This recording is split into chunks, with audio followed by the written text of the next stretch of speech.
मनोभीष्टं स्थापितं येन भूतले स्वयं रूप कदा मह्यं ददाति स्वपदान्तिकं वन्देऽहं श्रीगुरो श्रीयुतपदकमलं श्रीगुरून् वैष्णवांश्च श्रीरूपं साग्रजातं सहगणरघुनाथान्वितं तं सजीवं साद्वैतं सावधूतं परिजनसहितं कृष्णचैतन्यदेवं श्रीराधाकृष्णपादान् सहगणललिता श्रीविशाखान्वितांश्च हे कृष्ण करुणा सिंधो दीनबंधो जगत्पते गोपेश गोपिकाकान्तः राधाकान्तः नमोस्तुते तप्त कांचन गौरांगी राधे वृंदावनेश्वरी वृषभानुसुते देवी प्रणमामि हरिप्रिये वाञ्छाकल्पतरुभ्यश्च कृपा सिन्धुभ्य एव च पतितानां पावनेभ्यो वैष्णवेभ्यो नमो नमः।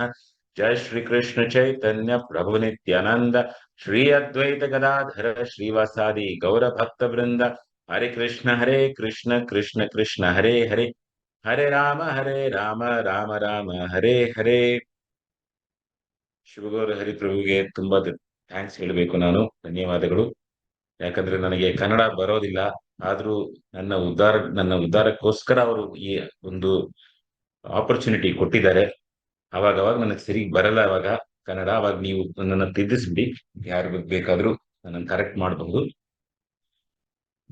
ಆ ನನ್ನ ನನ್ನ ವಾಯ್ಸ್ ಕ್ಲಿಯರ್ ಆಗಿ ಕೇಳ್ತಾ ಇದೆಯಾ ಪ್ರಭು, ಅಥವಾ ಏನೋ ಬ್ಯಾಕ್ ಗ್ರೌಂಡ್ ಪ್ರಾಬ್ಲಮ್ ಇದೆಯಾ?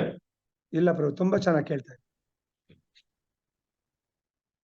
ಇವಾಗ ಕೃಷ್ಣ ಜನ್ಮಾಷ್ಟಮಿಗೆ ಕೃಷ್ಣರು ಅವತರಿಸಿಬಿಟ್ಟು ಬರುತ್ತಾ ಇದ್ದಾರೆ. ಅದಕ್ಕೆ ನಾವೆಲ್ಲ ಒಂದು ಆಚರಣೆ ಮಾಡ್ತಾ ಇದ್ದೀವಿ. ಕೃಷ್ಣರು ನಮ್ಮ ಜೀವನದಲ್ಲಿ ಹೆಂಗೆ ಬರ್ತಾರೆ ಇವಾಗ ನೋಡಿದ್ರೆ, ನೀವು ಜನ್ಮಾಷ್ಟಮಿಗೆ ನೋಡುವಾಗ ಕೃಷ್ಣರು ಬಂದ್ಬಿಟ್ಟು ಅವರ ಅವತಾರ ಮಾಡುವಾಗ ದೇವಕಿ ಮತ್ತೆ ವಸುದೇವರಿಗೆ ಪುತ್ರನಾಗಿ ಬಂದ್ರು. ಅದೇ ಭಾಗವತದಲ್ಲಿ ಸ್ವಲ್ಪ ಮುಂದೆ ನೋಡಿದ್ರೆ ನೀವು ಮುಚುಕುಂದ ಬಂದ್ಬಿಟ್ಟು ಒಂದು ಮಹಾರಾಜರಾಗಿದ್ರು. ಅವರು ಬಂದ್ಬಿಟ್ಟು ಒಂದು ಕೇವ್ ನಲ್ಲಿ ಮಲ್ಕೊಂಡಿದ್ರು. ಅವ್ರು ನೋಡಕ್ಕೋಸ್ಕರ ಕೃಷ್ಣರು ಬಂದ್ಬಿಟ್ಟು ಓಡಿ ಓಡಿ ಜರಾಸಂಧದಿಂದ ಒಂದು ರಣದಿಂದ ಓಡ್ಕೊಂಡು ಹೋಗಿ ರಣಚೋರ್ ಅಂತ ಒಂದು ಕೆಟ್ಟ ಹೆಸರು ಪಡೆದು ಬಿಟ್ಟು ಅವರ ಭಕ್ತರನ್ನು ನೋಡಕ್ಕೆ ಹೋಗಿದ್ದಾರೆ. ಸೊ ಒಬ್ಬರೊಬ್ಬರು ಜೀವನದಲ್ಲಿ ಕೃಷ್ಣರು ಬರೋದು ಒಂದೊಂದು ವಿಧವಾಗಿ ಬರ್ತಾರೆ. ಅದೇ ಒಂದು ವಿಧವಾಗಿ ನೋಡೋದು ಬಂದ್ಬಿಟ್ಟು ಬೃಹತ್ ಭಾಗವತಾಮೃತ ಅಂತ ಒಂದು ಗ್ರಂಥವಿದೆ. ಈ ಗ್ರಂಥವನ್ನು ಬರೆದಿರೋರು ಬಂದ್ಬಿಟ್ಟು ಸನಾತನ ಗೋಸ್ವಾಮಿ. ನಮ್ಮ ಪರಂಪರೆಯಲ್ಲಿ ಚೈತನ್ಯ ಮಹಾಪ್ರಭು ಆದ ನಂತರ ಅವರ ಇಂಟಿಮೇಟ್ ಶಿಷ್ಯನಾದ ಸನಾತನ ಗೋಸ್ವಾಮಿ ಬಂದ್ಬಿಟ್ಟು ಈ ಗ್ರಂಥವನ್ನು ಬರೆದಿದ್ದಾರೆ. ಈ ಗ್ರಂಥ ಬಂದ್ಬಿಟ್ಟು ಅವರ ಕಾಲ್ಪನಿಕವಲ್ಲ, ಅವರಿಗೆ ಹಲವಾರು ಗ್ರಂಥಗಳಿಂದ ಅರ್ಥ ಮಾಡಿಕೊಂಡು ಮತ್ತೆ ಚೈತನ್ಯ ಮಹಾಪ್ರಭು ಪ್ರತ್ಯಕ್ಷವಾಗಿ ಅವ್ರಿಗೆ ಹೇಳಿಬಿಟ್ಟು ಈ ತರ ಒಂದು ಘಟನೆ ನಡೆದಿದೆ, ಅದಕ್ಕೋಸ್ಕರ ಅವ್ರು ಬರ್ದಿರೋದು. ಸೊ ಇದು ಬಂದ್ಬಿಟ್ಟು ಒಂದು ಫೇರಿ ಟೇಲ್ ಸ್ಟೋರಿ ಅಂತ ಇಂಗ್ಲಿಷ್ ಅಲ್ಲಿ ಹೇಳ್ತಾರೆ. ಸುಮ್ಮನೆ ಕಾಲ್ಪನಿಕ ಕಥೆ ಅಂತ ಹೇಳ್ತಾರೆ ಕೆಲವರು. ಇದು ಆ ಕಾಲ್ಪನಿಕ ಕಥೆ ಇಲ್ಲ, ನಿಜವಾದ ಕಥೆ. ಈ ಬೃಹತ್ ಭಾಗವತಾಮೃತದಲ್ಲಿ ಕೃಷ್ಣರು ಒಂದು ಸುಮಾರು ಭಕ್ತರಿಗೆ ಹೆಂಗ್ ಬರ್ತಾರೆ ಅಂತ ಒಂದು ವಿಸ್ತರಣೆ ಮಾಡಿದ್ದಾರೆ. ಅದನ್ನು ಫುಲ್ ಆಗಿ ಹೇಳಕ್ಕೆ ಒಂದು ಅರ್ಧ ಗಂಟೆ ಟೈಮ್ ಸಾಲಲ್ಲ. ಅದಕ್ಕೆ ಅಂದಾಜಾಗಿ ಒಂದು 20 ಗಂಟೆ ಟೈಮ್ ಮಿನಿಮಮ್ ಬೇಕಾಗತ್ತೆ. ಅದಕ್ಕೆ 20-30 ಗಂಟೆ ಟೈಮ್ ಬೇಕು. ಅದಕ್ಕೆ ಸ್ವಲ್ಪ ಸ್ವಲ್ಪ ನಾನು ಅಲ್ಲಿ ಮುಟ್ಟುಬಿಟ್ಟು ಹೇಳ್ತಾ ಇದ್ದೀನಿ. ಇಲ್ಲಿ ಇದು ಹೆಂಗಂದ್ರೆ, ಬೃಹತ್ ಭಾಗವತಾಮೃತದಲ್ಲಿ ಪರೀಕ್ಷಿತ್ ಮಹಾರಾಜ್ ಬಂದ್ಬಿಟ್ಟು ಅವರು ಶುಕದೇವ ಗೋಸ್ವಾಮಿಯಿಂದ ಭಾಗವತ ಬಂದ್ಬಿಟ್ಟು ಪೂರ್ತಿಯಾಗಿ ಕೇಳ್ಬಿಟ್ಟು ಆದ ನಂತರ ಅವರ ತಾಯಿಯಾದ ಉತ್ತರೆಗೆ ಬಂದ್ಬಿಟ್ಟು ಒಂದು ಸ್ಯಾಡ್ ಆಗಿದ್ರು. ನೀನೆಲ್ಲ ಕೇಳ್ಬಿಟ್ಟೆ, ನನಗೆ ಅಷ್ಟೇನು ಅರ್ಥ ಆಗ್ಲಿಲ್ಲ. ಶುಕದೇವ್ ಗೋಸ್ವಾಮಿ ಹತ್ರ ನೀನ್ ಏನ್ ಕೇಳಿದ್ಯೋ ನನಗೂ ಸ್ವಲ್ಪ ಹೇಳ್ಕೊಡ್ತೀಯಾ ಅಂತ. ಅವಾಗ ಆ ತನ್ನ ತಾಯಿಗೆ ಒಂದು ಪ್ರೀತಿ ಇತ್ತು. ಆ ತಾಯಿಯ ಪ್ರೀತಿಗೋಸ್ಕರ ಪರೀಕ್ಷಿತ್ ಮಹಾರಾಜರು ಬಂದ್ಬಿಟ್ಟು ತನ್ನ ತಾಯಿಗೆ ಈ ಭಾಗವತದ ಅಮೃತ ಬಂದ್ಬಿಟ್ಟು ಹೇಳಿದ್ರು. ಈ ಅಮೃತ ಹೆಂಗೆ ಹೇಳಿದ್ರು, ಪೂರ್ತಿ ಈ 12 ಸ್ಕಂದಗಳನ್ನು ಪೂರ್ತಿ ಹೇಳಿಲ್ಲ, ಫುಲ್ ಆಗಿ ಆ ಒಂದು ಕ್ಲೋಸ್ ಟು ಅರೌಂಡ್ 2000 ವರ್ಸಸ್ ಅಲ್ಲಿ ಅವ್ರು ಬಂದ್ಬಿಟ್ಟು ಸಮರೈಸ್ ಮಾಡಿ ಹೇಳಿದ್ರು. 18,000 ವರ್ಸಸ್ ಬಂದ್ಬಿಟ್ಟು ಕ್ಲೋಸ್ ಟು 2,000 ಶ್ಲೋಕಗಳಲ್ಲಿ ಅವರು ಸಮರೈಸ್ ಮಾಡಿದ್ರು. ಹಿಂಗೆ ಒಂದು ಕತೆ ಹೇಳ್ಬಿಟ್ಟು. ಯಾವ ಕತೆ ಹೇಳಿದ್ರು? ಅವ್ರು ಹೇಳಿದ್ರು, ಒಂದಾನೊಂದು ಕಾಲದಲ್ಲಿ ಪ್ರಾಗ್ಜ್ಯೋತಿಷಪುರ ಅಂತ ಒಂದು ಸ್ಥಳ ಇದೆ. ಇವಾಗ ಈ ಕಾಲದಲ್ಲಿ ಆ ಸ್ಥಳಕ್ಕೆ ಬಂದ್ಬಿಟ್ಟು ಅಸ್ಸಾಂ ಅಂತ ಹೇಳ್ತೀವಿ. ಆ ಸ್ಥಳದಲ್ಲಿ ಒಬ್ಬ ಬ್ರಾಹ್ಮಣ ಇದ್ದ. ಹೆಸರಿಗಷ್ಟೇ ಬ್ರಾಹ್ಮಣ ಅವನು, ಆದ್ರೆ ಅವನಿಗೆ ಏನು ಗೊತ್ತಿರಲಿಲ್ಲ. ಆ ಬ್ರಾಹ್ಮಣನಿಗೆ ಏನಂದ್ರೆ, ಯಾವಾಗ ನೋಡಿದ್ರು ನನಗೆ ಹಣ ಬೇಕು, ನನ್ನ ಹತ್ರ ಹಣನೇ ಇಲ್ಲ, ಹೆಂಗಾದ್ರೂ ಮಾಡ್ಬಿಟ್ಟು ನನ್ಗೆ ಹಣ ಬರಬೇಕು ಅಂತ ಅನ್ಕೊಂಡು ಆ ಅಸ್ಸಾಂ ಅಲ್ಲಿ, ಆ ಗುವಾಹಟಿನಲ್ಲಿ ಆಕ್ಚುಲಿ ಪ್ರಾಗ್ಜ್ಯೋತಿಷಪುರದಲ್ಲಿ ಫೇಮಸ್ ಆಗಿರೋ ಒಂದು ದೇವಸ್ಥಾನ ಏನಂದ್ರೆ ಕಾಮಾಖ್ಯ ದೇವಿ ದೇವಸ್ಥಾನ ಅಂತ. ದುರ್ಗಾದೇವಿಯ ದೇವಸ್ಥಾನ ಇದೆ ಅಲ್ಲಿ. ಇವಾಗ್ಲೂ ಇದೆ ಅಲ್ಲಿ, ತುಂಬಾ ಫೇಮಸ್. ನೀವು ಹೋದ್ರೆ ನೋಡ್ಬಹುದು ಅಲ್ಲಿ. ಆ ಕಾಮಾಖ್ಯ ದೇವಿಗೆ ಹೋಗ್ಬಿಟ್ಟು ಪೂಜೆ ಮಾಡ್ಬಿಟ್ಟು ಬೇಡ್ಕೊಂಡು, ನನಗೆ ಹಣ ಇಲ್ಲ, ಪ್ಲೀಸ್ ಏನಾದ್ರೂ ಮಾಡ್ಬಿಟ್ಟು ನನ್ಗೆ ಹಣ ಕೊಡಿ ಅಂತ ಬೇಡ್ಕೊಳ್ತಾ ಇದ್ದ. ಅವಾಗ ಒಂದಿನ ಕಾಮಾಖ್ಯ ದೇವಿ ಬಂದ್ಬಿಟ್ಟು ಅವನ ಕನಸಿನಲ್ಲಿ ಒಂದು ಮಂತ್ರ ಕೊಟ್ರು. ಏನ್ ಮಂತ್ರ? ಅದನ್ನ ಬಂದ್ಬಿಟ್ಟು ಮದನ್ ಗೋಪಾಲ್ ಮಂತ್ರ ಅಂತ. ಆ ಮದನ್ ಗೋಪಾಲ್ ಮಂತ್ರ ಸಿಕ್ಬಿಟ್ಟು ಏನ್ ಮಾಡ್ಬೇಕು, ಅವನೇನಾದ್ರು ಜಪ ಮಾಡ್ಬೇಕು ತಾನೆ.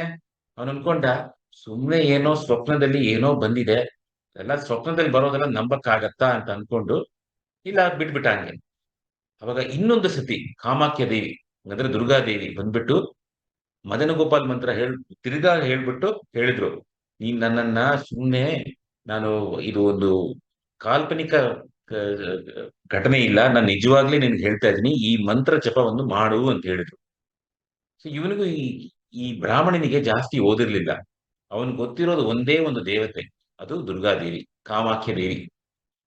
ಬೇರೆ ಯಾರು ಗೊತ್ತಿರ್ಲಿಲ್ಲ ಅವನಿಗೆ. ಶಿವ ಅಂದ್ರೆ ಯಾರು ಗೊತ್ತಿಲ್ಲ ಅವನಿಗೆ, ವಿಷ್ಣು ಅಂದ್ರೆ ಯಾರು ಗೊತ್ತಿಲ್ಲ, ಕೃಷ್ಣ ಯಾರು ಗೊತ್ತಿರ್ಲಿಲ್ಲ. ಆದ್ರೆ ಬರೀ ಈ ಮಂತ್ರ ಸಿಕ್ತು. ಈ ಮಂತ್ರ ಸಿಕ್ಬಿಟ್ಟು ಸರಿ, 2 ಸತಿ ಹೇಳಿದಾರಲ್ಲ ಅಂತ ಜಪ ಮಾಡಕ್ ಶುರು ಮಾಡ್ಬಿಟ್ಟ. ಯಾವ ಮಂತ್ರ? ಮದನ ಗೋಪಾಲ್ ಮಂತ್ರ. ಈ ಮಂತ್ರ ಜಪ ಮಾಡ್ತಾ ಇರುವಾಗ ಏನಾಯ್ತಂದ್ರೆ, ಸ್ವಲ್ಪ ತಿಂಗಳಾದ್ಮೇಲೆ ಅವನಿಗೆ ಈ ಲೋಕದಲ್ಲಿ ಒಂದು ಇಂಟ್ರೆಸ್ಟೇ ಹೋಗ್ಬಿಡ್ತು. ಮುಂಚೆ ಹಣ ಬೇಕು ಅಂತಿತ್ತು, ಇವಾಗ ಹಣ ಬೇಕು ಅಂತ ಇಚ್ಛೆನೇ ಇರ್ಲಿಲ್ಲ. ಅವಾಗ ಏನ್ ಮಾಡ್ಬೇಕು ಅಂತ ಗೊತ್ತಾಗ್ಲಿಲ್ಲ ಅವನಿಗೆ. ಅವಾಗ ಅವನಿಗೆ ಒಂದಿನ ಈ ತರ ಯೋಚನೆ ಮಾಡುವಾಗ ಹಂಗೆ ಮಲ್ಕೊಂಡ್ಬಿಟ್ಟ ಅವನು. ಮಲ್ಕೊಂಡಿರುವಾಗ ಅವನ ಒಂದು ಕನಸಿನಲ್ಲಿ ಕೃಷ್ಣರ್ ಬಂದ್ರು. ಅವನಿಗೆ ಕೃಷ್ಣರ್ ಯಾರು ಅಂತ ಗೊತ್ತಿರ್ಲಿಲ್ಲ. ಯಾಕಂದ್ರೆ ಇವನಿಗೆ ಬರೀ ಕಾಮಾಖ್ಯ ದೇವಿ ಮಾತ್ರನೇ ಗೊತ್ತು ಇವನಿಗೆ. ಕೃಷ್ಣರು ಅವನ ಕನಸಿನಲ್ಲಿ ಬಂದ್ಬಿಟ್ಟು, ನೀನ್ ಯಾವ ಮಂತ್ರದ ಆರಾಧನೆ ಮಾಡ್ತಾ ಇದೀಯೋ, ಯಾವ ಮಂತ್ರದ ಜಪ ಮಾಡ್ತಾ ಇದೀಯೋ ನೀನು, ಆ ಮಂತ್ರದ ಡೀಟಿ ಭಗವಂತ ನಾನೇ. ನನಗೆ ಗೊತ್ತಿದೆ ನಿನ್ನ ಪರಿಸ್ಥಿತಿ, ಮನಸ್ಸಿನ ಪರಿಸ್ಥಿತಿ ಏನಿದೆ ಅಂತ ಗೊತ್ತಿದೆ ನನಗೆ. ನೀನ್ ಇಲ್ಲಿಂದ ಈ ಗುವಾಹಟಿಯ ಅಸ್ಸಾಂ ಪ್ರಾಗ್ಜ್ಯೋತಿಷಪುರ ಬಿಟ್ಟು ಮಥುರಾಗೆ ಹೋಗು ಅಂತ ಹೇಳಿದ್ರು. ಸರಿ, ಏನೋ ಈ ಘಟನೆ ನಡೆದಿದೆ ಅಂತ ಅವನು ನಡ್ಕೊಂಡು ಹೋದ. ಆದ್ರೆ ಆ ಹಳೆ ಕಾಲದಲ್ಲಿ ಹೆಂಗ್ ಹೋದ್ ಮನುಷ್ಯರು, ಹೆಂಗ್ ಮಥುರಾಕ್ಕೆ ಹೋಗ್ತಿದ್ರು? ಈ ಗಂಗಾ ನದಿ ತೀರದಲ್ಲೇ ಹೋಗ್ಬಿಟ್ಟು ಆಮೇಲೆ ಯಮುನಾ ನದಿ ತೀರಕ್ಕೆ ಹೋಗ್ಬಿಟ್ಟು ಆಮೇಲೆ ಮಥುರಾಗೆ ಹೋಗ್ತಿದ್ರು. ಸೊ ನೀವು ಅಸ್ಸಾಮಿಂದ ಹೋದ್ರೆ ಫಸ್ಟ್ ಗಂಗಾ ಅಂತ ನದಿಗೆ ಹೋಗುವಾಗ ಫಸ್ಟ್ ಏನ್ ಬರುತ್ತೆ? ಕಾಶಿ. ಕಾಶಿಗೆ ಹೋಗ್ಬಿಟ್ಟು ನೋಡಿದ್ರೆ ಅಲ್ಲಿ ಬಂದ್ಬಿಟ್ಟು ಇರೋ ಎಲ್ಲ ಬ್ರಾಹ್ಮಣರೆಲ್ಲ ಬಂದ್ಬಿಟ್ಟು ಆ ಅವರು ಇವನ್ ತರಾನೇ ಇದ್ರು. ಈ ಲೋಕದಲ್ಲಿ ನಾವು ಸುಮ್ನೆ ಇಷ್ಟು ಕಷ್ಟಪಟ್ಟು ಇರೋದು ಯಾಕೆ? ಸುಮ್ನೆ ಹಣ ಖರ್ಚು ಮಾಡ್ಬೇಕು, ಹಣ ಸಂಪಾದನೆ ಮಾಡ್ಬೇಕು, ಇದೆಲ್ಲ ಯಾಕೆ ಬೇಕು? ನಾವಿರೋದು ಬಂದ್ಬಿಟ್ಟು ನಮಗೆ ಮೋಕ್ಷ ಸಿಗಬೇಕು ಅಂತ ಹೇಳ್ತಿದ್ರು. ಓ ಹೌದಾ, ಕರೆಕ್ಟ್, ನನಗೂ ಆ ತರಾನೇ ಅನಿಸ್ತಾ ಇದೆ ಅಂತ ಈ ಬ್ರಾಹ್ಮಣ ಅನ್ಕೊಂಡ. ಈ ತರ ಅನ್ಕೊಂಡ್ಬಿಟ್ಟು ಅವ್ರ ಜೊತೆನೆ ಇದ್ದ. ಸುಮಾರು ಒಂದು ತಿಂಗಳಿದ್ದ ಅವ್ರ ಜೊತೆ. ಆದ್ರೆ ಅವ್ರ ಜೊತೆ ಇರುವಾಗ್ಲೂ ಅವನ್ ಬಂದ್ಬಿಟ್ಟು ಈ ಮಂತ್ರ ಜಪ ಮಾಡ್ತಾನೆ ಇದ್ದ, ಈ ಮದನ ಗೋಪಾಲ್ ಮಂತ್ರ ಜಪ. ಆಮೇಲೆ ಅವನಿಗೇನೋ ಅನ್ಸ್ತು, ಇವ್ರ ಜೊತೆ ಇದ್ಬಿಟ್ಟು ನನಗೆ ನಾನ್ ಮಂತ್ರ ಜಪ ಮಾಡ್ತಾ ಇದ್ದೀನಿ, ಮಂತ್ರ ಜಪ ಮಾಡುವಾಗ ಒಂದು ರುಚಿ ಬರ್ತಾ ಇದೆ. ಆದ್ರೆ ಇವ್ರ ಜೊತೆ ಇರುವಾಗ ಇವ್ರು ಹೇಳೋದ್ರಲ್ಲಿ ನನಗೆ ರುಚಿ ಸಿಗ್ತಾ ಇಲ್ಲ, ಯಾಕೆ ಅಂತ. ಅವಾಗ ಕಾಶಿದು ಅಧಿಪತಿ ಯಾರು? ಕಾಶಿ ವಿಶ್ವೇಶ್ವರ, ಕಾಶಿ ವಿಶ್ವನಾಥ. ಮತ್ತು ಕಾಶಿ ವಿಶ್ವನಾಥರು ಬಂದ್ಬಿಟ್ಟು ಅವನ ಒಂದು ಸ್ವಪ್ನದಲ್ಲಿ ಬಂದ್ಬಿಟ್ಟು ಹೇಳಿದ್ರು. ಅವ್ರು ಒಂಟಿಯಾಗಿ ಬರ್ಲಿಲ್ಲ, ಅವ್ರು ಗೊತ್ತು ಇವನಿಗೆ ಕಾಶಿ ವಿಶ್ವನಾಥರ ಶಿವ ಭಗವಾನು ಯಾರು ಅಂತ ಇವ್ರಿಗೆ ಗೊತ್ತಾಗಲ್ಲ. ಅದಕ್ಕೋಸ್ಕರ ಅವರ ಹೆಂಡತಿಯಾದ ದುರ್ಗಾದೇವಿ ಜೊತೆ ಬಂದ್ರು, ಕಾಶಿ ವಿಶಾಲಾಕ್ಷಿ ಜೊತೆ ಬಂದ್ರು. ಅವರು ವಿಶ್ವನಾಥರು ವಿಶಾಲಾಕ್ಷಿ ಜೊತೆಗೆ ಬಂದು ಕನಸಿನಲ್ಲಿ ಹೇಳಿದ್ರು, ನಾನು ಫಸ್ಟೇ ಹೇಳಿದ್ದೆ ನಿನಗೆ, ನೀನ್ ಯಾಕೆ ಅಲ್ಲಿ ಇಲ್ಲೂ ತಡ ಮಾಡ್ತಾ ಇದೀಯಾ? ನೀನ್ ಮಥುರಾಗ್ ತಾನೆ ಹೋಗಕ್ ಹೇಳಿದ್ದು. ನೀನ್ ಸ್ವಯಂ ಕೃಷ್ಣರೇ ಬಂದ್ಬಿಟ್ಟು ಹೇಳಿದ್ರು ಮಥುರಾಗ್ ಹೋಗ್ಲಿಕ್ಕೆ, ಇಲ್ಲಿ ಇರ್ಬೇಡ, ಡೈರೆಕ್ಟ್ ಆಗಿ ಮಥುರಾಗ್ ಹೋಗು ಅಂತ ಹೇಳಿದ್ರು. ಓ ಕರೆಕ್ಟು ಅಂತ ಅನ್ಕೊಂಡು ಎದ್ದೇಳ್ಬಿಟ್ಟು ಈ ಬ್ರಾಹ್ಮಣ ಬಂದ್ಬಿಟ್ಟು ಕಾಶಿಯಿಂದ ಮಥುರಾಗೆ ಹೊರಟ. ಮಧ್ಯದಲ್ಲಿ ಪ್ರಯಾಗ್ ಅಂದ್ರೆ ಎಲ್ಲಿ ಗಂಗಾ ಮತ್ತು ಯಮುನಾ ಸೇರಿ ಇರುತ್ತೋ ಅದು ಪ್ರಯಾಗ್ ಅಲ್ಲ, ಅದು ಅಲಹಾಬಾದ್ ಅಂತ ಹೇಳ್ತಾರೆ ಈ ಕಾಲದಲ್ಲಿ.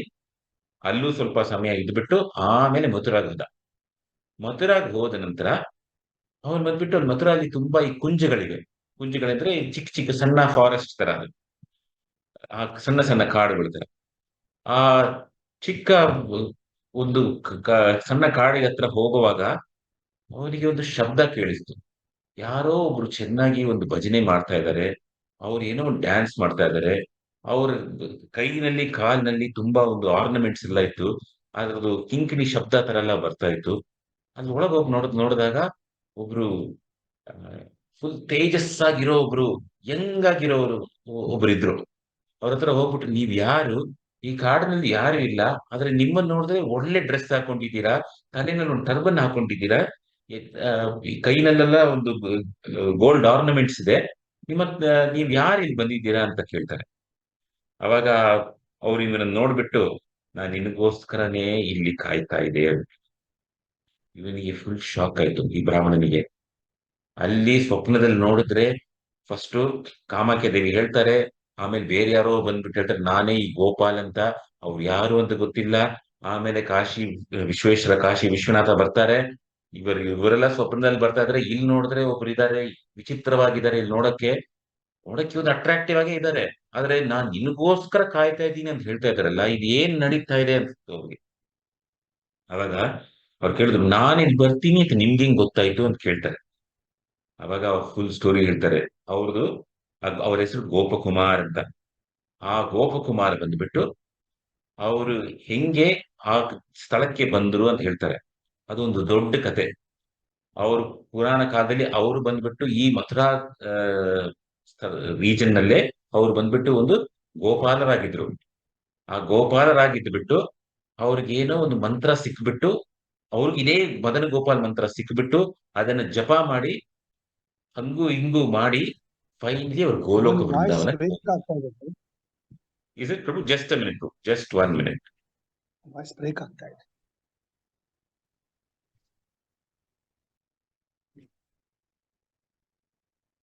ಪ್ರಭು ಇವಾಗೇನೋ ಬೆಟರಾ ಪ್ರಭು? ಫ್ಯಾನ್ ಆಫ್ ಮಾಡಿದೆ, but is it any better? ಇಲ್ಲ ಕೇக்குது பிரபு, பட் நடுநடுல பிரேக் ஆகும். ಬ್ರೇಕ್ ಅದ? ஒரே ஒரு நிமிஷம் பிரபு.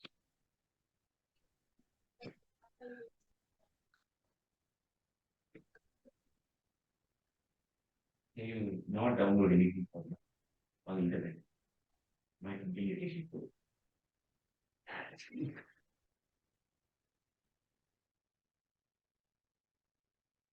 ಸಾರಿ ಪ್ರಭು, ತಿರುಪಿ ಪಾಠ. ಸೊ ಈ ಗೋಪಕುಮಾರ್ ಅವರು ಹೇಳಿದ್ರು,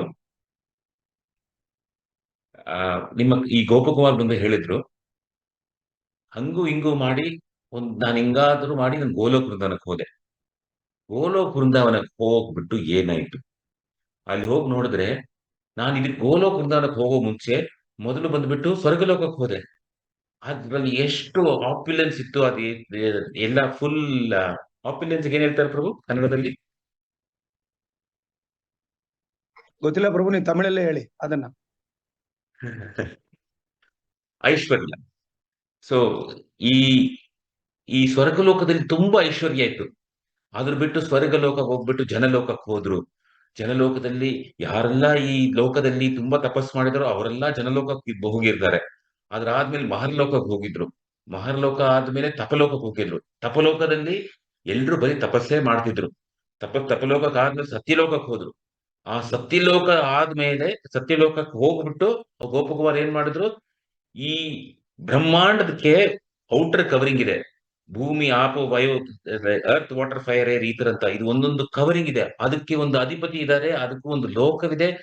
ಅಲ್ಲೆಲ್ಲ ಹೋಗಿ ನೋಡಿದ್ರು, ಅಲ್ಲೂ ತುಂಬಾ ಐಶ್ವರ್ಯ ಇತ್ತು.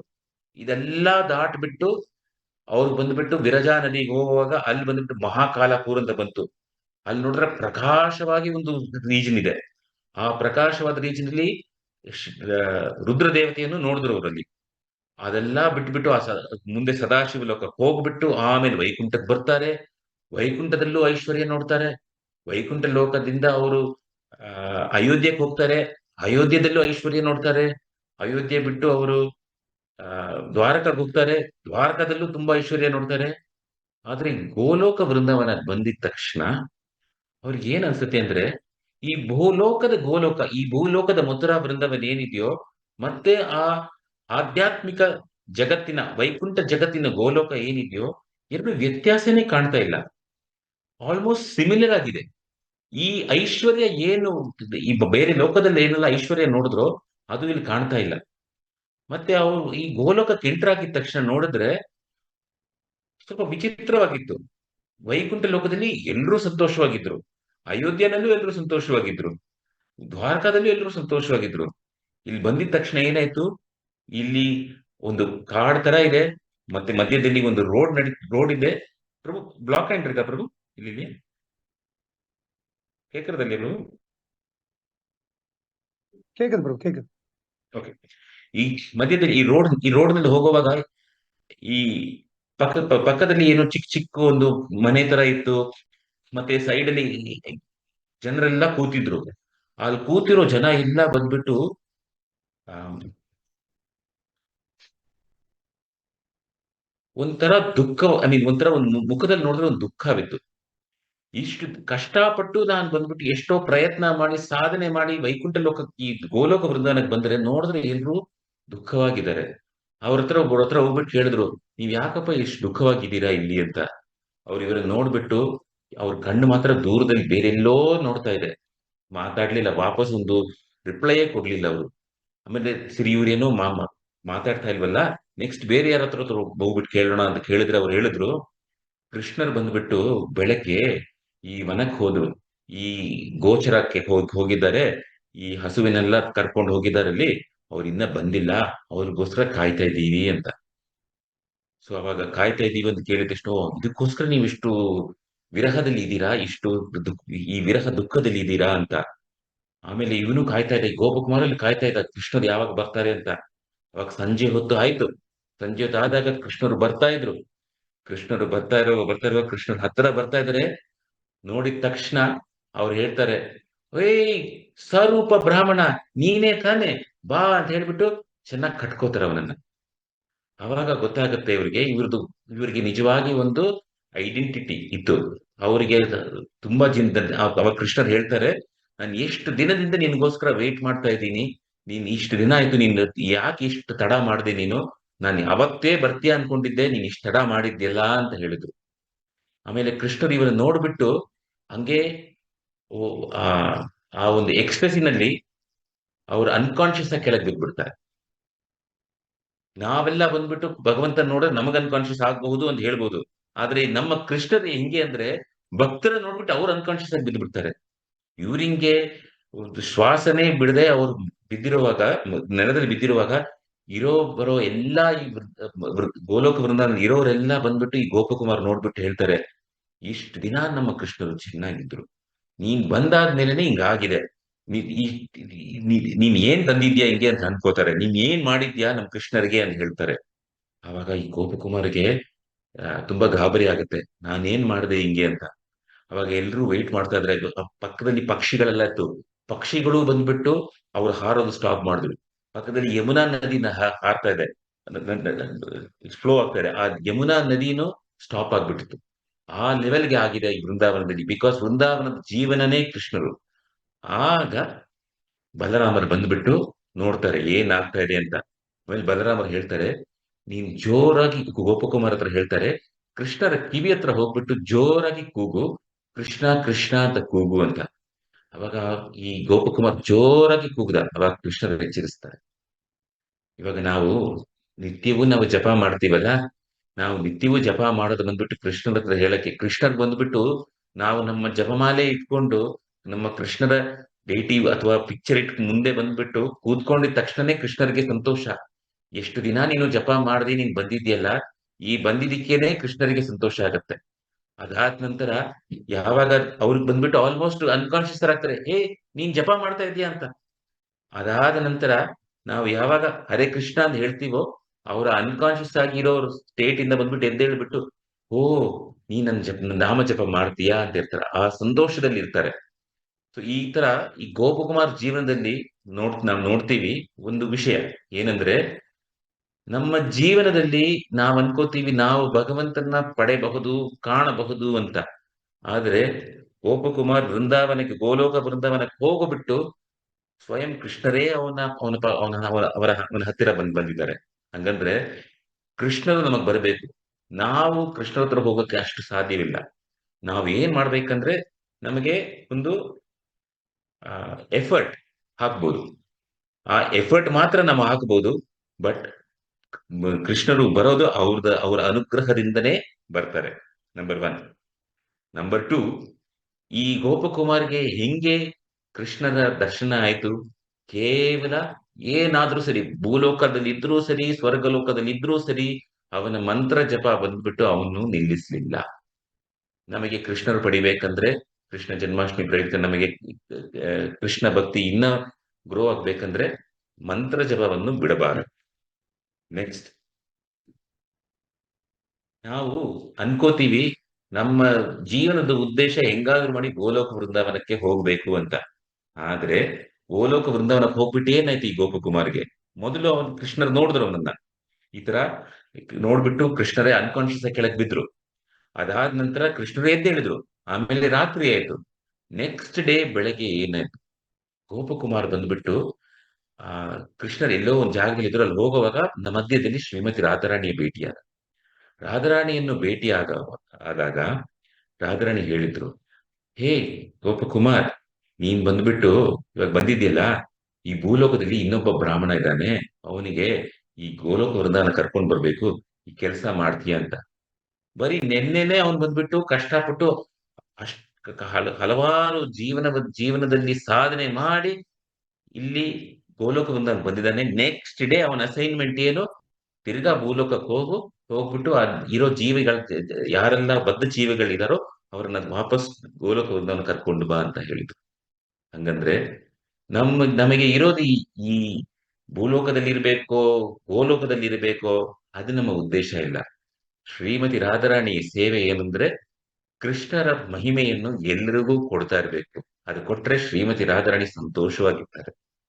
ಮತ್ತೆ ನಾವು ಗೋಪಕುಮಾರ್ ಬಂದ್ಬಿಟ್ಟು ಈ ಗೋಲೋಕ ನಾನು ಹೋಗಿದ ತಕ್ಷಣ ನೋಡ್ದಲ್ಲ, ಎಲ್ರು ಬಂದ್ಬಿಟ್ಟು ದುಃಖವಾಗಿದ್ದಾರೆ, ವಿರಹದಲ್ಲಿದ್ದಾರೆ ಅಂತ ಹೇಳ್ತಾರಲ್ಲ.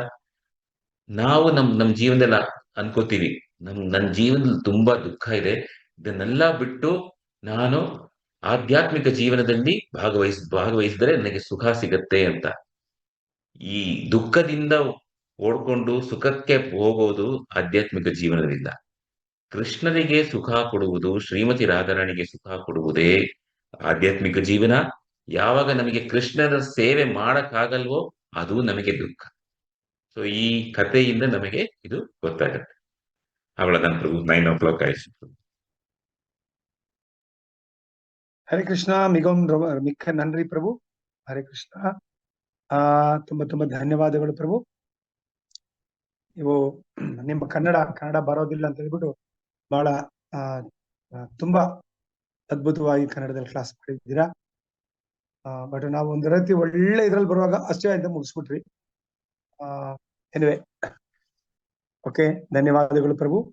ನೀವಿಷ್ಟು ಒಂದು ಬ್ಯುಸಿ ಶೆಡ್ಯೂಲ್ ಮಧ್ಯೆ ಕೂಡ ಪ್ರಭುಗಳು ನಮಗೋಸ್ಕರ ಟೈಮ್ ಕೊಟ್ಟಿದ್ದಾರೆ. ಟೈಮ್ ಕೊಟ್ಟು ನಮ್ಮ ಗದಾಧರ ಸರ್ಕಲ್ ಪರವಾಗಿ ನಮಗೆ ಇವತ್ತು ಉಪದೇಶ ಮಾಡಿದ್ದಾರೆ, ಆ ಜ್ಞಾನವನ್ನ ಕೊಟ್ಟಿದ್ದಾರೆ. ನಾವು ಗದಾಧರ ಸರ್ಕಲ್ ಪರವಾಗಿ ಪ್ರಭುಗಳಿಗೆ ಧನ್ಯವಾದಗಳನ್ನ ಮತ್ತು ಕೃತಜ್ಞತೆ ಸಲ್ಲಿಸೋಣ. ಪ್ರಭುಗಳು ಮತ್ತೆ ಪ್ರಭುಗಳ ಕುಟುಂಬದವರಿಗೆ ಭಗವಂತ ಆಯುರಾರೋಗ್ಯ ಸೌಖ್ಯವನ್ನ ಕೊಡ್ಲಿ, ಸಕಲ ಸಮೃದ್ಧಿಗಳನ್ನ ಕೊಡ್ಲಿ.